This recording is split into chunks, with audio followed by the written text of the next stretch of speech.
ini perilaku-perilaku yang tidak biasa nih di masyarakat kita, bahwa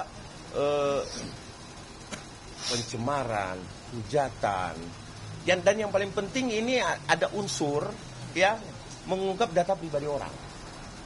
Ya, nah, ini nanti lebih lanjut kami akan menyampaikan kepada penyidik bahwa ini perilaku ini apakah diperkenankan oleh aturan dan perundangan.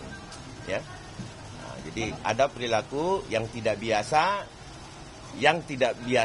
yang biasa dilakukan oleh orang-orang yang biasa, yang tidak seperti biasanya, ya perilaku ini, sehingga ini perlu betul-betul kita untuk memberikan edukasi pembelajaran terhadap masyarakat Indonesia bahwa demokrasi hukum di Republik ini tidak boleh terkebiri dengan hal-hal yang perilaku yang tidak biasa-biasa saja.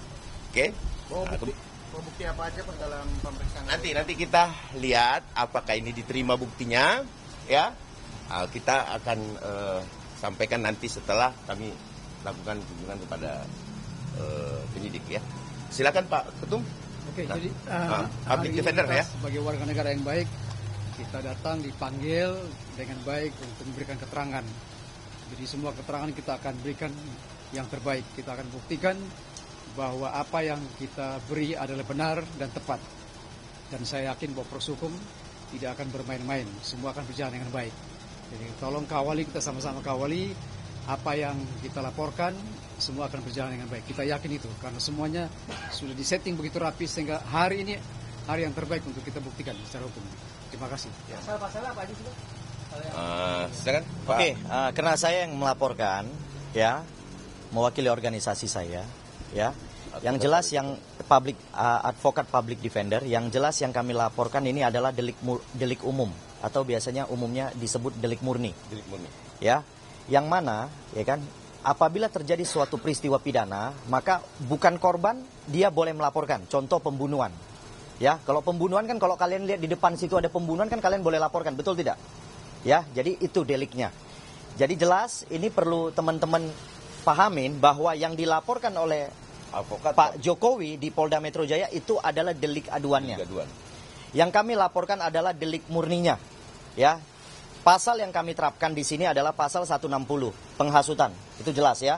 Oke, kenapa kami duga ada penghasutan? Karena si RS itu seolah-olah meyakinkan masyarakat bahwa itu adalah produk palsu. Itu intinya. Ya kan? Itu intinya. Ya, yang kemudian kami jongtokan lagi kepada pasal 28 ayat 2, mempublikasi melalui media. Oke, media online. Ya, YouTube ataupun yang lain-lain. Ya, kemudian nanti kami lihat dalam pemeriksaan, pastinya kami akan menambahkan pasalnya. Ya, tapi pasal itu kami belum bisa sampaikan sekarang. Ya, kami belum bisa sampaikan karena nanti pada saat pemeriksaan aja. Nah, pada saat pemeriksaan kita akan lihat memang apabila ada terkait terhadap unsur yang nanti kami mau nambahkan pasalnya, maka kami akan tambahkan. Oke? Ada yang mau ditanyakan? Silakan teman-teman. Intinya bahwa pasal yang kita terapkan adalah pasal-pasal yang memang delik murni. Ya, absolute offenses. Ya, absolute offenses. Jadi berbeda antara kuasa hukum Pak Jokowi dengan kami, advokat public defender, kita menerapkan pasal yang pastinya absolute offenses. Ya, ini untuk penambahan pasalnya. Itu bocorannya ya.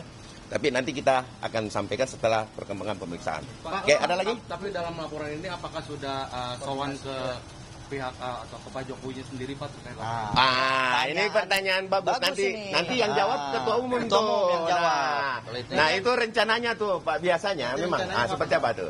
Rencananya kita akan berkunjung kepada korban. Jadi kita akan langsung ke Solo nanti. Ya, sabar menanti. Semua kita akan berikan informasi yang tepat. hari ini? Itu aja ya. Bukan hari ini pertemuan sama Jokowi, bukan Jokowi. Nanti Pak Ketum kita akan mengatur waktunya. Pastinya kita akan atur waktunya. Yang pastinya sudah lakukan komunikasi. Ya, komunikasi sudah terjalin. Cuman kita atur waktunya karena kan LBH itu ya kalau LBH ataupun ada sesuatu yang sifatnya kasusnya itu adalah absolute offenses, maka memang wajib setiap penegak hukum itu wajib berkunjung kepada korban, tidak harus kuasa hukumnya. Ya, ada lagi yang perlu ditanyakan? Ada berapa item bukti yang akan mau diserahkan, Bang? Apa kemarin? Kemarin sekitar 16, nanti kita lihat ya apa yang gitu ya, berapa banyak yang diterima. 16 terus ada 9 video. Ya. Yang kami anggap itu masuk dalam tindak delik murni ya, atau absolute offense ya. Bang Ade tadi disebutkan kan tidak biasa-biasa saja. Ya. Nah, memang dampaknya apa, Bang? Buat mungkin di sini melihat masyarakat, mungkin dari Peradi Bersatu sendiri dan mungkin dari kawan-kawan advokat. Nah, ini menarik. Ini saya suka nih pertanyaan ini. Nah, jadi gini. Pertanyaannya Masuk semua nih. Jadi kenapa ada apa sih dampaknya? Dampaknya adalah hari ini saya menjadi ragu sebagai warga negara Republik Indonesia terhadap keaslian ijazah Jokowi. Hari ini saya menjadi ragu. Kawan-kawan yang berdiri di sini, teman-teman advokat public defender merasa ragu. Tapi kami yakin betul 90% proses yang terjadi di TPU, laporan TPUA di Mabes Polri, dan kami yakin betul bahwa ijazah itu asli. Kenapa? Karena kami lihat dan kami telaah juga beberapa hari ini. Nah, itulah dampak yang kami terima, bahwa ada ketidakterasaan sehingga ketertarikan seseorang atau aparat penegak hukum untuk melihat apakah ini benar apa enggak. Seperti itu teman-teman. Di sini teman-teman ada yang 100% yakin ijazahnya Pak Jokowi palsu. Asli enggak? Enggak, asli dulu. Asli dulu. Ada yang 100% dari dampak ini? Menjadi bertanya-tanya kan? Nah, ini pertanyaan ini adalah pertanyaan ini yang membuat kami, ini adalah perilaku yang tidak biasa. Kalau itu asli dan itu sudah dinyatakan oleh lab sampai kemanapun di laboratorium, uji kertas dan lain sebagainya, serta foto dan lain sebagainya, bahwa itu asli, saya yakin kok pihak pembenci Jokowi atau orang-orang yang memang menaruh kebencian terhadap Bapak Joko Widodo, ya, yang memang betul-betul saya anggap perilaku tidak biasa yang biadab ya, bisa dikutip gitu, bahwa ini perilaku yang biadab, bahwa ketika kemudian Pak Jokowi tidak memiliki kebaikan, ingatlah dia pernah memimpin kita loh 10 tahun ya, 10 tahun, dan itu tidak terjadi gejolak apa-apa, dan perkembangan 11-5% yang saya lihat dari beberapa media juga ada kan perkembangan, termasuk inflasi, kita mampu menekan dan lain sebagainya, dan membayar utang kita. Ini harusnya kita hargai. Walaupun demikian Pak Joko Widodo itu mantan presiden loh, ya, presiden ke-7 loh, ya. Kenapa presiden ke-6, presiden ke-5, presiden ke-4, kok nggak masalah ya? Kok nggak ada perilaku yang tidak biasa terhadap mereka ya? Ada apa ya di Republik ini?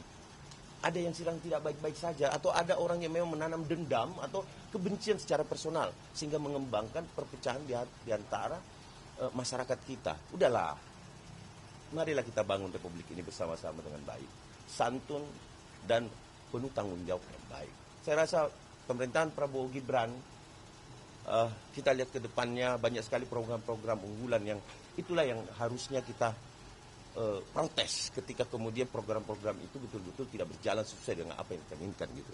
Ya, ada lagi? Bang, tadi Ya. dari tim Jokowi, kalau dari dialog audiensi dengan teman-teman Belum. Ini kan Itu masih tahap ini awal tahap ini. awal ya. Tahap awal saya minta Kan kita Ya, pelapor, lanjut. ngapain kita kucuk-kucuk datang ke PH daripada RS? korban Untuk apa? harusnya. Ya kan, kita ini Harusnya kan pelapor. Harusnya korban. Ya kan, dan kita sudah menyerahkan kepada negara. Jadi polisi itu mewakili kepentingan kita, kepentingan pelapor. Jadi sebenarnya nggak usah kita, nanti polisi ketika memanggil ya pengacara mereka lah, RS itulah nanti datang ke sini. Ya kan, untuk memberikan misalnya surat penundaan atau apapun itu, ya itulah kepentingannya pengacara ya dalam mewakili kliennya gitu. Tapi kami pastikan laporan ini akan lebih cepat dari Polda Metro Jaya, saya pastikan itu. Dan satu lagi ya, saya mau kasih tahu teman-teman, implikasinya ini besar sekali. Karena kenapa? Satu, keluarga saya yang tadinya mau kuliah di UGM jadi ragu. Jadi nggak usah lah nanti palsu pula ijazahnya kan gitu. Ya, terus yang kedua, kalau terus diyakinkan masyarakat, ya, ini perlu dicamkan ini ya. Diyakinkan masyarakat bahwa ijazah Pak Jokowi itu palsu oleh RS dan kawan-kawan, besok-besok udah yang lamar jadi presiden SMA pun udah bisa. Kan gitu kan? Kalau mereka faktakan terus, seolah-olah ini palsu. Masyarakat semua yakin. Kalau gitu nggak usah ada yang kuliah lagi lah. Kalian teman-teman nggak usah kuliah. SMA pun bisa jadi presiden kok besok-besok. Nah itu implikasinya besar sekali. Ya, besar sekali implikasinya. Itu demikian dari saya. Ada lagi tambahan? Kalau Pak Jokowi sendiri berani bawa ijazahnya ke Polri, itu berarti beliau yakin 1000%. Tidak mungkin itu palsu barang dibawa ke sini. Kalau barang palsu dibawa itu bunuh diri namanya. Pelapor membunuh dirinya sendiri. Bunuh diri, ya betul. Itu saja. Ya. Terima kasih. Nah, jadi ini dampaknya ya teman-teman. Nah, ada lagi? Kan? Dampaknya ngeri kan? Ada lagi nggak? Kami masuk dulu ya. Ada lagi ya, udah ya. Oke. Nanti habis masuk baru kita Habis kita bicara diperiksa lagi. lah ya. Oke. Item nggak bisa di-spill sedikit. Jangan, nanti sabar. merusak pemeriksaan. Jangan. Oke. Ini dia ya. Oke, Ini ya. dia ya. Oke, jangan ya. Oke. Oke teman-teman.